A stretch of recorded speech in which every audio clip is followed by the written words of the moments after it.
m'appelle Kankou. Aujourd'hui, je vous emmène voir un lieu magique de Paris. Suivez-moi.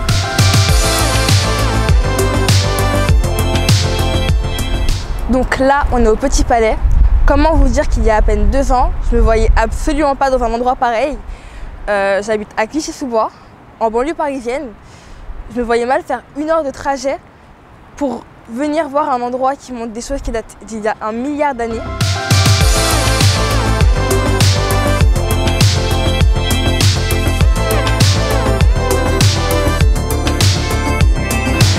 Vous me croiriez si je vous disais que si j'aime aller au musée, c'est grâce aux Simpsons?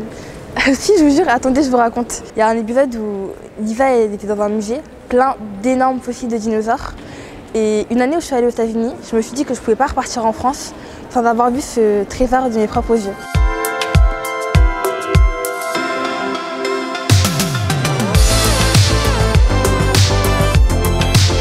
Saviez-vous que le Petit Palais constitue en lui-même un édifice chargé d'histoire? Il a été créé en 1900 à l'occasion des expositions universelles de Paris. La même année furent inaugurés le pont Alexandre III ainsi que le Grand Palais situé juste en face de notre fameux musée.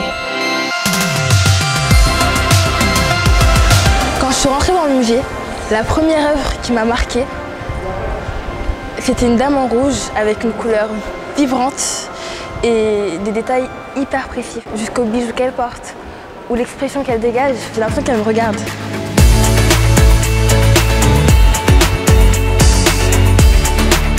J'ai l'honneur d'être avec Fabienne. Bonjour Fabienne. Bonjour Kankou, bienvenue au Petit Palais. Qu'est-ce que tu fais ici?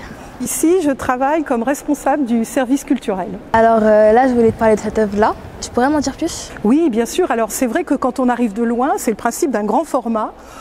On voit plein de masses, plein de choses, et puis en fait on est absorbé très rapidement parce que le format nous absorbe. Et puis quand tu approches, tu as remarqué des choses. Qu'est-ce que tu as vu? Alors déjà en premier, j'ai vu le tigre. Je crois que c'est le premier animal que j'ai vu. Là, je viens de voir le crocodile aussi, un lion, un aigle plus haut. Plus je la regarde, plus je vois des animaux. Par exemple, là, je vois aussi des singes.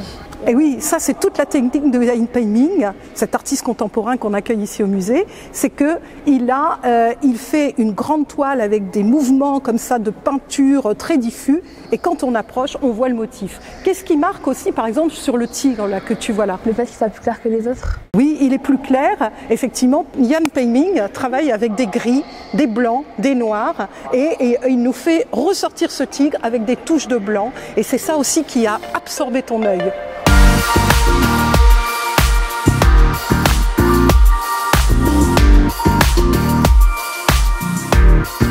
C'est la deuxième œuvre dont je voulais te parler. Son nom c'est La Négresse et au début ça m'a gênée. Tu pourrais m'expliquer pourquoi elle s'appelle comme ça? Alors elle s'appelle La Négresse, mais si tu regardes la fin du cartel, il y a marqué « Ou pourquoi naître esclave ». L'artiste qui a réalisé cette œuvre, il l'a réalisée au milieu du 19e siècle.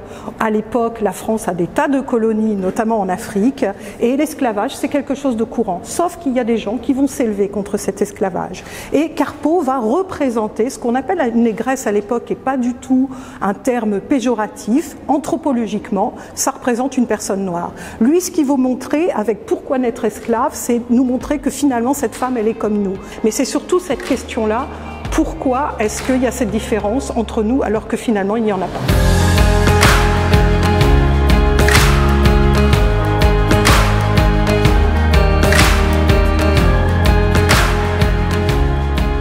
Moi personnellement, ce qui me motive à aller dans les musées, c'est surtout pour la culture générale. Je me dis vraiment que les œuvres dont on aurait pu parler en cours ou dans les médias, aller les voir directement au musée en vrai ou me déplacer quoi, ça rapporte du concret à ce que j'aurais vu avant. C'est toujours cool, on va dire, d'essayer de recontextualiser l'œuvre. Par exemple, on peut demander à quel siècle ça a été fait, à quel moment important de l'histoire, de quel point de vue. Et puis je me dis que ça pourra toujours être utile pour plus tard, dans de futures rencontres. Ou même si je veux être journaliste plus tard, j'aurai une culture incroyable quoi. Tu as tout autant ta place dans un musée que n'importe qui d'autre.